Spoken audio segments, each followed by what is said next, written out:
much, Emilie. That's a very hard act to follow. This collection comes from a transitional time. In these pages, from a distance, I now see myself in a kind of waiting room.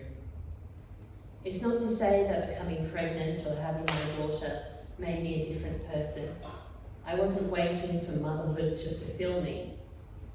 Having Freya pushed me from a kind of personal stasis, from stasis to chaos. Careful what you wish for. So as you will see, this book is a bridge between two very different states of mind and body. Here are some poems from Invisible Wasp. Thanks for joining me in the waiting room. I'll try and give a bit of context about each poem as we go along. Serialization. There are days lost to detective dramas, our small screen heroes seeking absolution, a shotgun inching around a corner, its snout and a deer, asking, where is the atonement for our quiet, unsolved lives? You don't have to believe the news. The mosaic of bodies, glass and asphalt lit under a chopper, freeway stopped at a hard shoulder, snapped wing mirrors, the heat of a vehicle newly alight, rubberneckers going slow. Keep your distance. Ambulances, rouge concrete barriers, hollow corvées sparkle under fences. And in the homes of other people, they are picking up their remotes and wondering what's on tonight.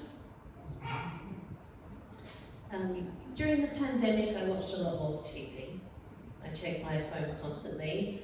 I felt very removed from a lot of the things that I saw. This is after a decade of working as a radio producer and on TV documentaries where you dial your personal reaction down to things to be able to cover them. Newsrooms, similar to production offices, are really cynical places. Producers want to provoke a reaction. It's so important now, especially to emphasise with and try and make real the lives of people we see suffering on our screens. The next poem I'm going to read is Sheila. Sheila.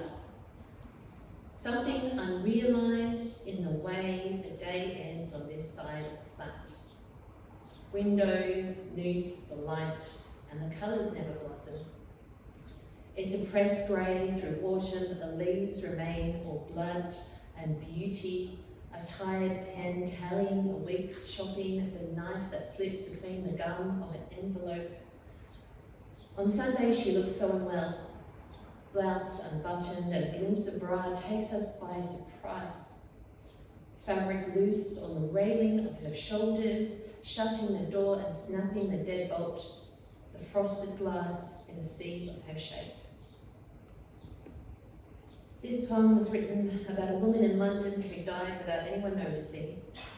I didn't know her, but read about her when someone finally thought to knock down the front door of her flat.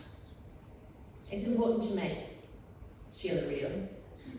I wanted the reader to see the glimpse of bra, to see the person who may need care that wasn't available to them. So yeah, I hope more safeguarding can be put in place for vulnerable and isolated people. Small acts. You are with the sea.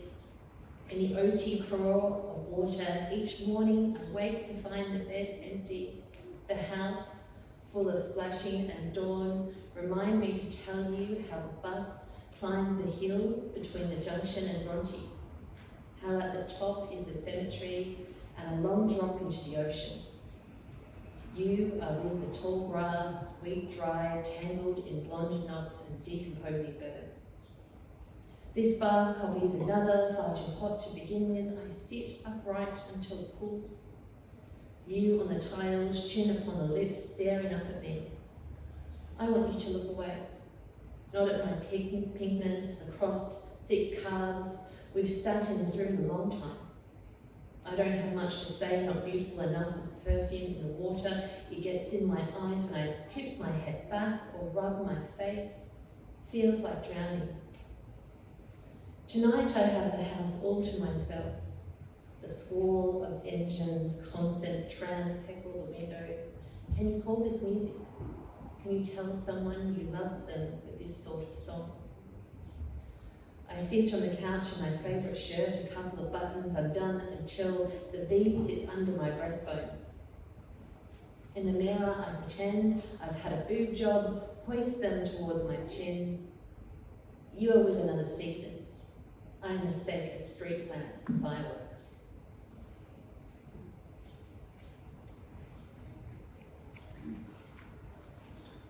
Marinara. And the rain won't let up. Can't walk the dog, can't go to the shops. The bus to Mooney Ponds, Moby Dicks between lanes. Up there, a crustacean smile of sky, glimpses of pure lobster curdling, meaner than anything. In the other room, your lungs testify to childhood pneumonia, thunderstorm asthma, a full stop in each cough. A yellow car races across the window and I stand beneath the split system where the chill is duller, our bills escalating. I'm making pasta, stirring basil through tomato sauce, warming my fingers in the steam. Here it goes again, the rain. Still haven't walked the dog, still can't go to the shops. So I'm one of those millennials locked out of the property market, especially for the area where I live and want to remain living. I wanted this poem to feel a bit bleak, but also a bit funny too, as you have to cry or laugh, and probably ultimately move elsewhere. Young and delicious. Sorry, we are young and delicious. Young and delicious, just like we hope. The girls in Dolly with the thoroughbred manes and pin-drop legs, young and delicious. Or so boys outside the train station say. We pass them in school uniforms, showering glances like fists of confetti, filling eyes and mouths.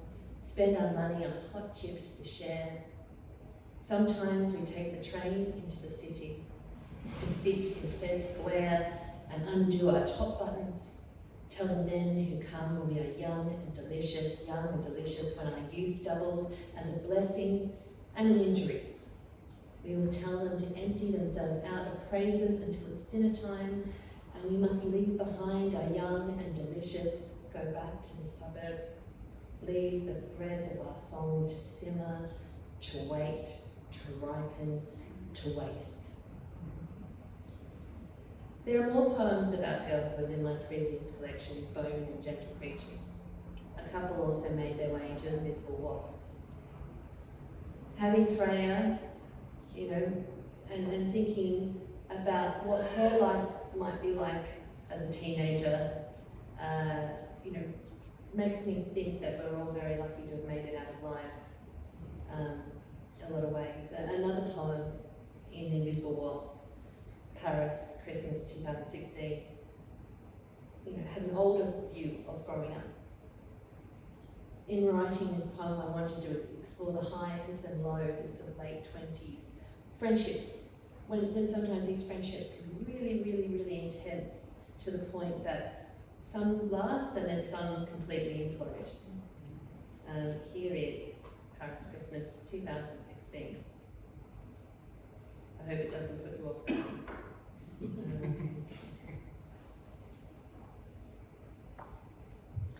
I wake up, her foot in the harbour of my knee, delivering 1,000 small kicks as though a newly caught fish, slap dying in air. In the 20th arrondissement, we share a bed with a view of Parc de Belleville. This morning, wine bottles emptied into bells are new violence.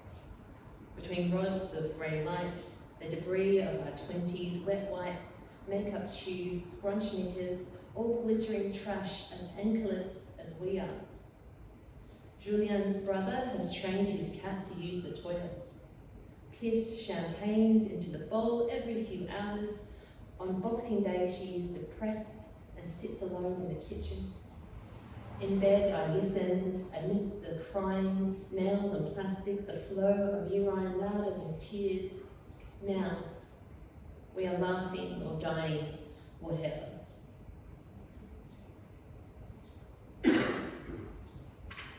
Hold my hand.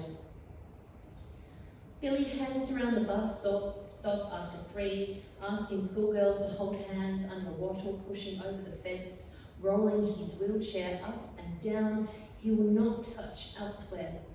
Promise. 10 feet of concrete from the gate to the orange Perspex shelter where children wait and play with the traffic as they're from the outer suburbs and have no fear of being close to trucks. Let me hold your hand for a packet of chips, he'll say, empty pant legs pinned above the knee. I'm so lonely, and sometimes a girl holds his hand. I hold it too, for Smith's salt and vinegar, wishing buses out of air. I wanted to end the first section of this reading with something a little hopeful, if also depressing. This poem came to me in the depths of a Melbourne winter. I was also reading a lot of Chekhov at the time. I like poems set in public spaces like service stations. They are great, yes, they are great intersections of strangers. And also they have this room for introspection too. Looking inwards amongst a crowd. I hope I'm not the only one to have stood in the snack aisle trying to decide what to eat while contemplating life. This is touch-free wash. An unbeautiful place looked at differently, luminant in neon and the feeling of God watching the CCTV. The servo tonight, capturing me in depression clothing and sandals in winter. I've come for the empty calories and to read newspaper headlines. Vehicles queue for the automated car wash, 2 washes for $20. I'm only looking out the window at my other body outside the glass, seeing it standing on the threshing floor. The air is red with mist and coloured light. I close my eyes and each sound is its own machine. The automatic doors open and close. The traffic is a tide that never touches. Sonia tells Uncle Vanya, we must go on living. I must stay upright a little longer until the water cures or kills me. This is also a book about fertility and pregnancy. When the manuscript was accepted by Liquid Amber Press, it was a month or so before my daughter Freya was born. I remember having a Zoom call with Rose and Pauline while being heavily pregnant, excited to have something else to think about other than the imminent birthing of a human. For me, getting pregnant and then being pregnant was an experience that really held me down in the present. I shelved the child raising part of it for later. I hope that these poems convey a sense of that immediacy. I'll finish now by reading a sequence of them from the book.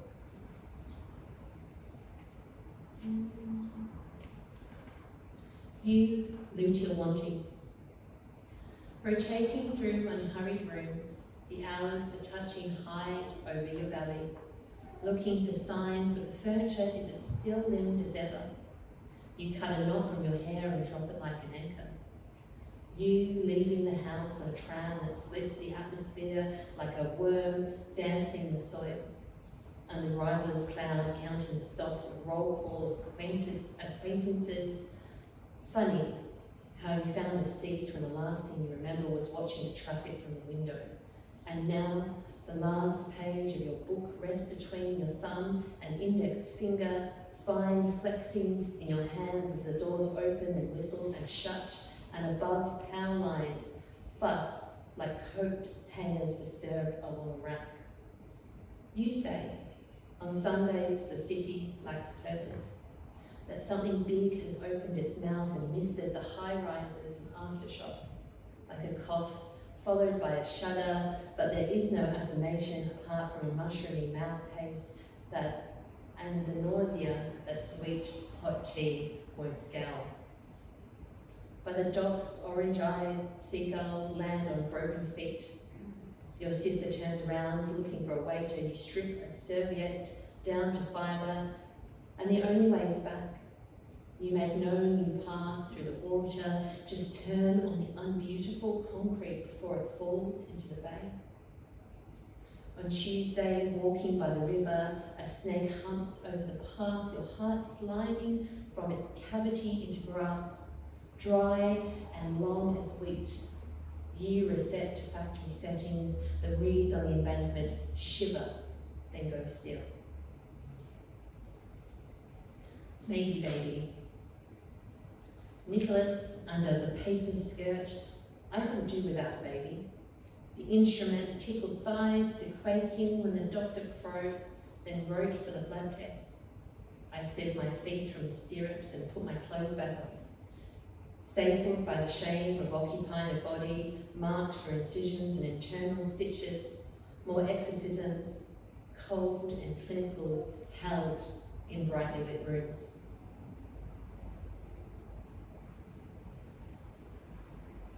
Off-season. The sign says, these toilets are not maintained in winter. Lidless steel, a cold mirror for the flanks. It is rare this time of year to expose so much skin in public restrooms. Trying to strip the clear film from the box with short fingernails. Nausea since leaving Alice Springs, a wave like a tiger slinking in the tire tread. How does it feel? When you asked for this, you wanted this before the sickness set in. Count to 5. Interrupt the stream, lay it down carefully on folded toilet paper. Now wait. Other voices pull the outside inside, the door swinging, warbling like a broken throat. This cubicle, this start or end point, hairs erect on arms, walls of plain concrete, where it is written, Claire loves Alicia, who loves Stacey, who hearts the 2019 road trip to Adelaide forever and ever. Fig. The tree pops fruit fashioned by the wet season the day you moved out. Branches stricken by the weight of what will never be picked. You leave roots exposed where you intended to put down soil, to lay grass seed across it like the protection of a body. Now the garden will suffer in its own fecundity, the lobe leaves dangling in darkness, unmoving in the absence of kitchen light. Because the troglodyte grows from pea to peach to endive, its wholeness radicalizing organs, pushing them into new conflict. Before the captive's arrival, your blood turbined, unnoticed, you must think of the heart as a machine.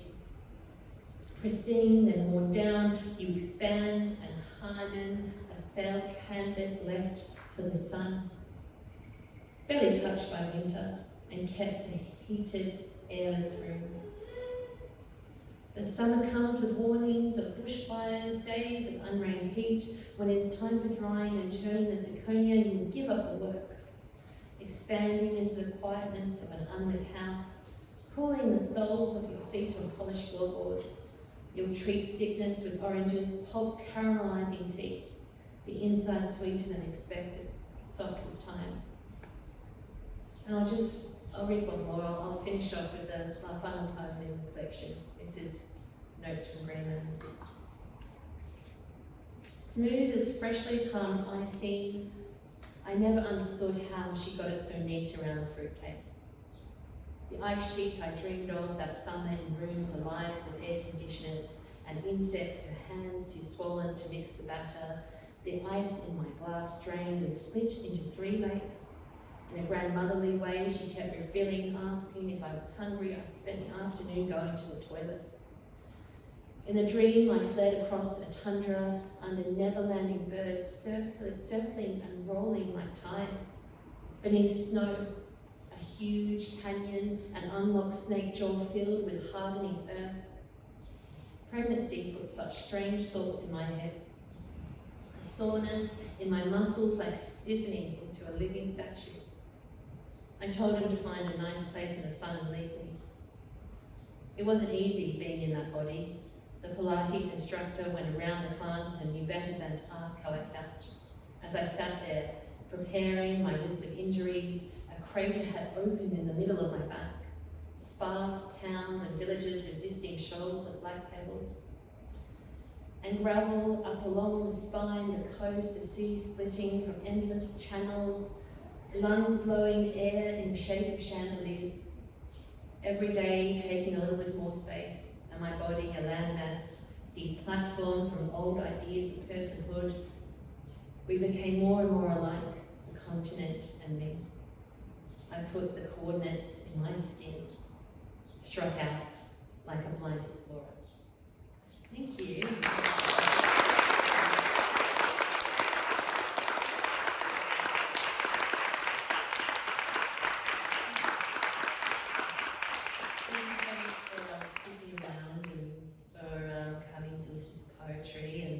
Poetry, and thanks so much to Rose and Pauline and to Emilie. I'm absolutely blown away. I also was thinking about when you were doing your intro, that's the second time I've had the privilege of you launching a book, because I believe there was the Vagabond one, about a year ago, so I'm very, very fortunate. And also to Ross, who's here as well, who read very early versions of this manuscript and gave some very wise advice, and has always, really, since I came back to Australia from England, has supported my poetry.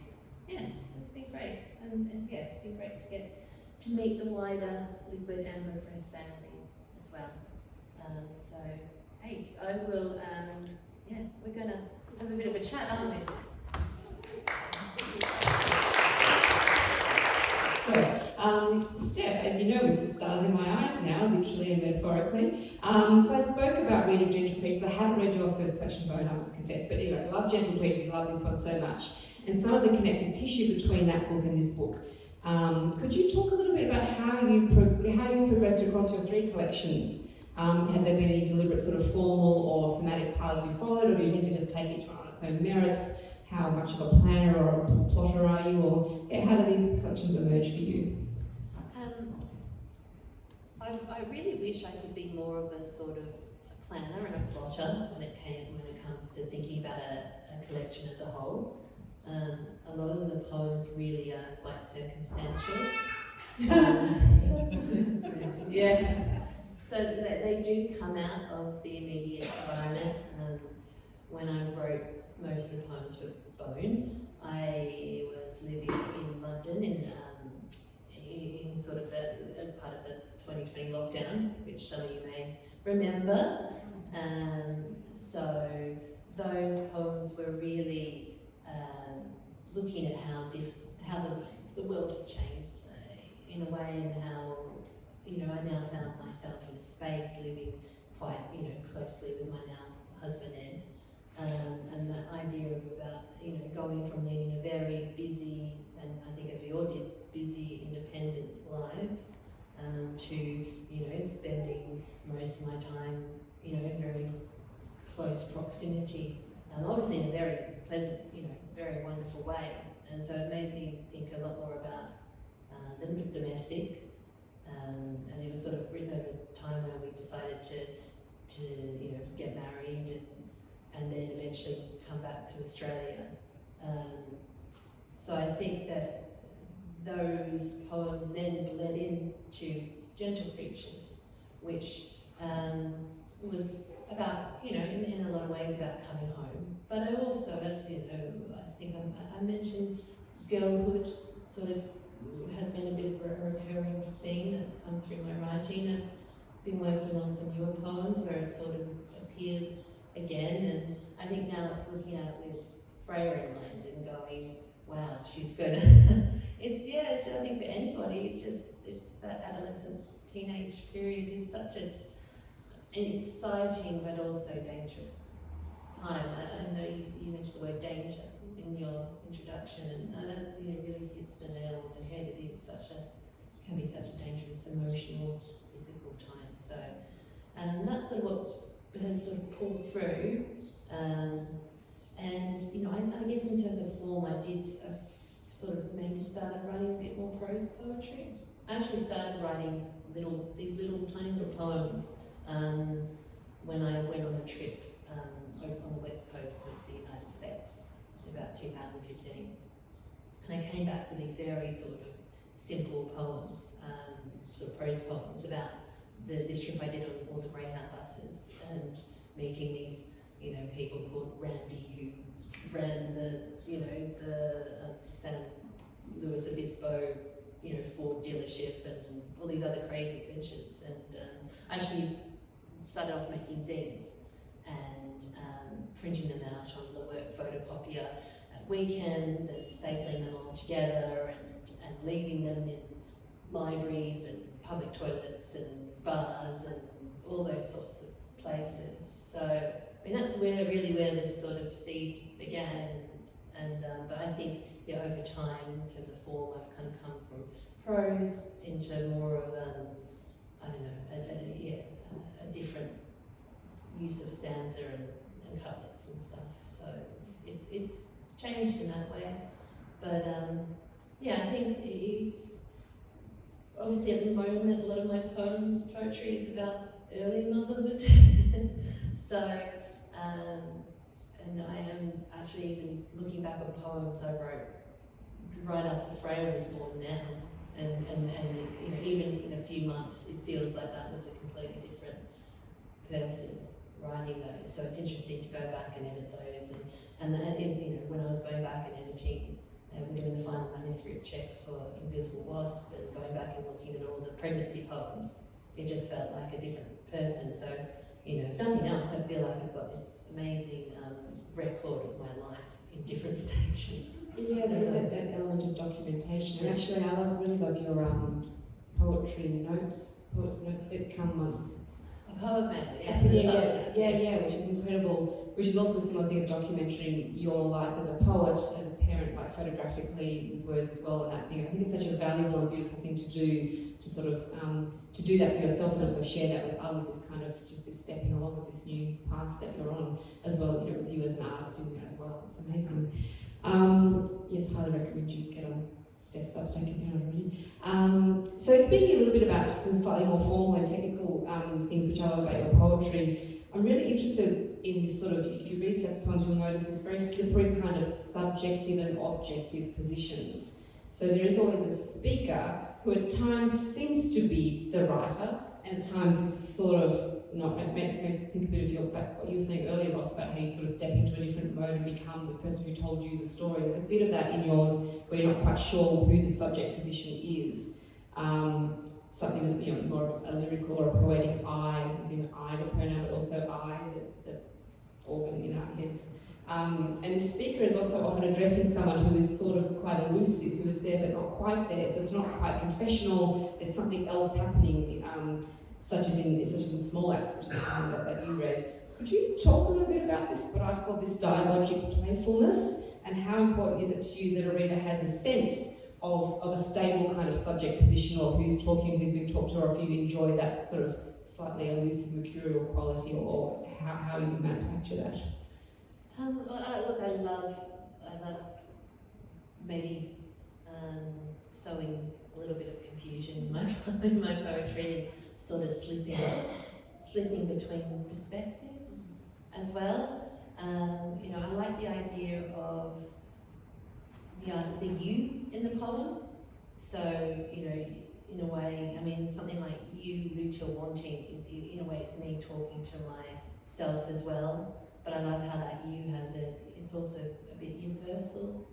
So, and that's what I, would hope my poems can do, is to, not necessarily speak to everyone's experience, but to tap into something there that we might share. So I do love sort of slipping between, I guess, the different perspectives. I mean, there's one poem where I kind of, I mean, that's the thing, I guess some poems are a bit more general.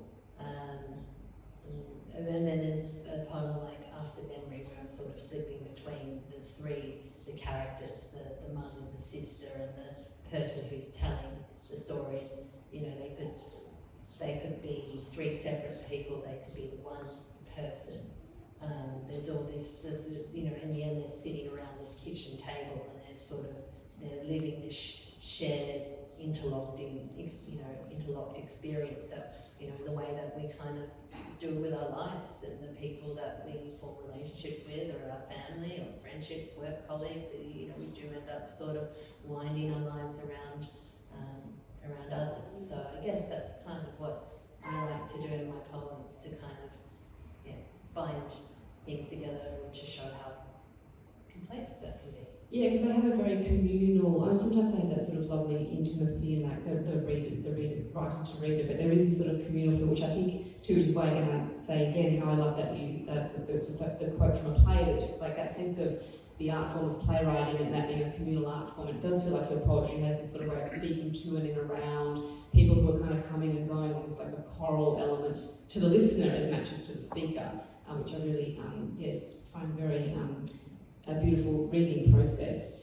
So you've mentioned it a few times, but I'm going to ask directly the question about how becoming a parent has inflected your writing, both the pragmatics of when one finds time to write, and also, I mean, you mentioned a little bit about some of the themes that you'll be passing on now in terms of being afraid of being around, but any aesthetic or formal shifts that you've noticed taking place since becoming a parent? I mean, I guess firstly the pragmatic.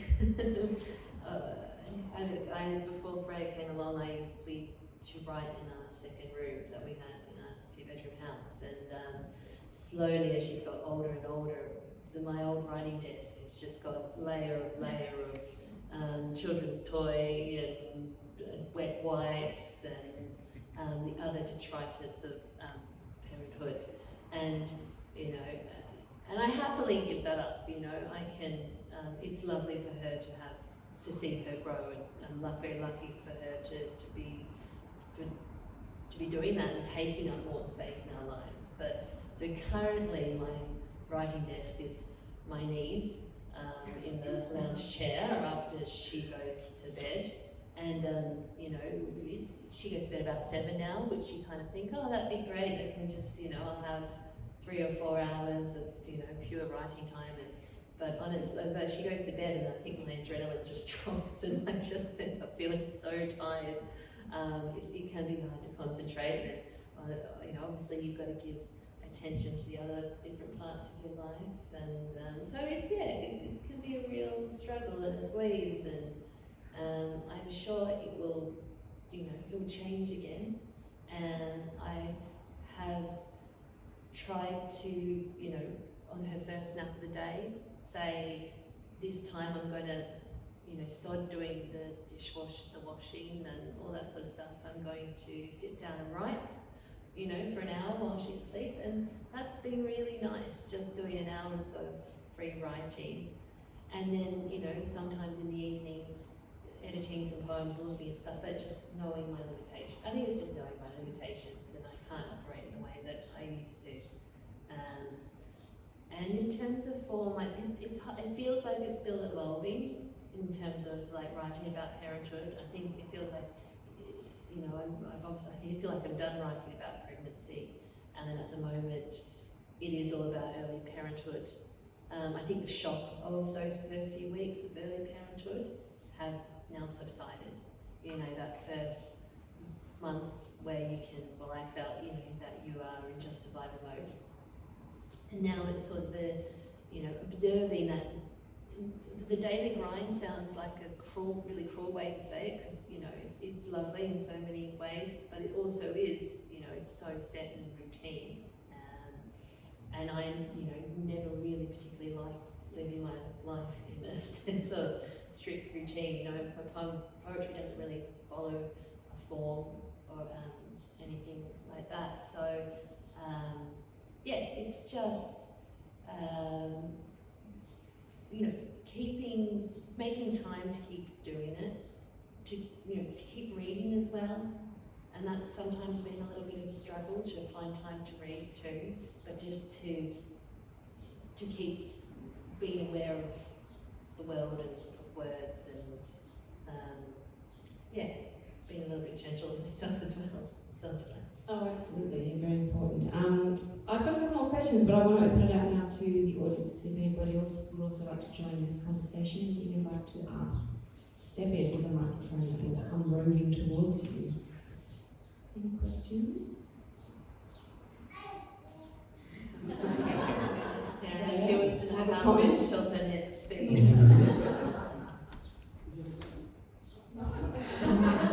I tried. It's all good. I think the wine's on the table behind, so Yeah. maybe it's time for We can wrap up. What do you think? Will we wrap up, Rose? Yeah. Okay. Can I just throw in one very quick question? Of course you can. Yes.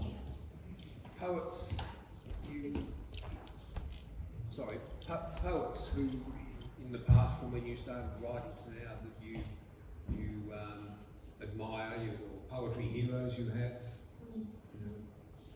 for however long ago. I mean, I really like Louise Gluck. I've been reading very slowly making my way through a very big volume of her poems. It was a lot easier when Freya was younger because I could breastfeed while I was read while I was breastfeeding, and now she's so wiggly. It's a bit harder. So, but yeah, Louise Gluck, and obviously people like Sylvia Plath, and there's an English poet who's just released a new collection called Ella Frears, who's really good. I actually did a course with her during lockdown over Zoom, and she was great, really encouraged, really admired her style of writing and observation of the world.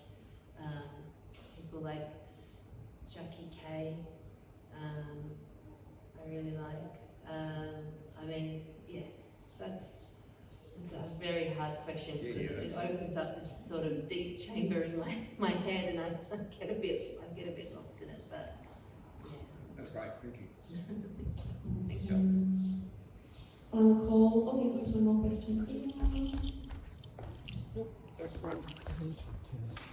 Hi, my name's Liz Grove, and just to follow what Ross was asking, I'm wondering if there are male poets who've also had significant influence on you, because the themes that you've been talking about today very much feminist themes. Do you think there's anything broader that has also impinged on your practice and your interests? Yeah, I really like the work of, I think, is it Martin Henderson, who died a couple of years ago? I think his work is, Martin Harrison. Yeah, really love his writing. I mean, look, it's almost by accident, I think, I sometimes end up reading more female writers. It's not sort of it's not the sense of I'm sort of excluding the male writers. I mean, I just sort of appreciate anyone who can,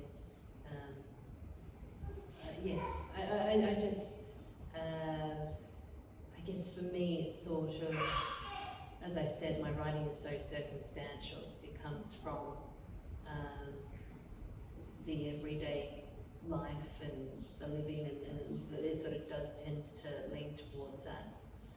But no, I think maybe I need to get out a few more. Jeanette, for instance. Yeah, I mean, Ross's work is amazing. Both of his collections I've read. The Mirror Hurdles, is that the one? Yeah. Really, and Andy Jackson. Yeah. Another fantastic poet as well, lives up in Central Victoria too. So there are a lot up in Castlemaine. So yeah, there are definitely a lot. Oh, thanks. We've pushed you to the extent that you mentioned me. That's Yeah. Yes, one more question here. Yes.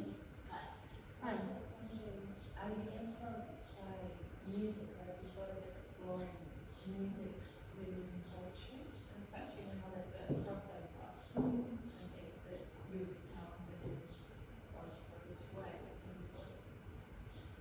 So the question is in here is Stephanie was by music, you writing poetry, or interested in exploring that relationship?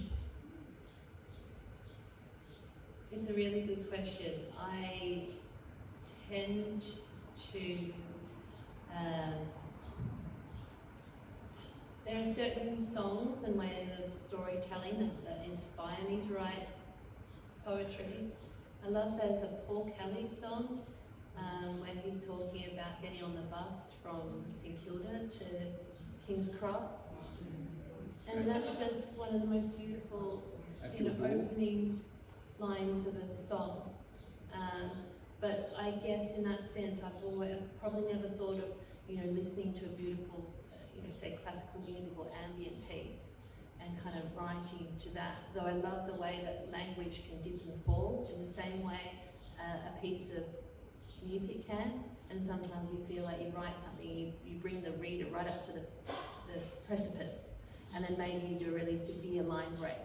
I like that sort of movement to it, but I'm also, I love a good lyric as well, too, but I think sometimes I separate music a little bit from my practice because I get very distracted by it. I tend to write with my headphones on and white noise blaring in the background. But I really like the idea because I do like that sense of, conducting the words in what you're writing. Joni Mitchell had some interesting stuff to say, because she was a writer for a long time, and she said the words just came once she was given a couple of chords, but it was just learning a couple of chords that helped all that come through. Wow. Well, Joni Mitchell. That's She's pretty good. Yeah. Nearly as good as Steph Powell. Thank you everybody so much for being here. Thank you again to the Queen for hosting today. Congratulations, Stephanie. Amazing. Everybody will of course now be buying several copies. Steph, I believe, might sign them if you ask her nicely. And on that, Rose, wrap up the day. Thank you.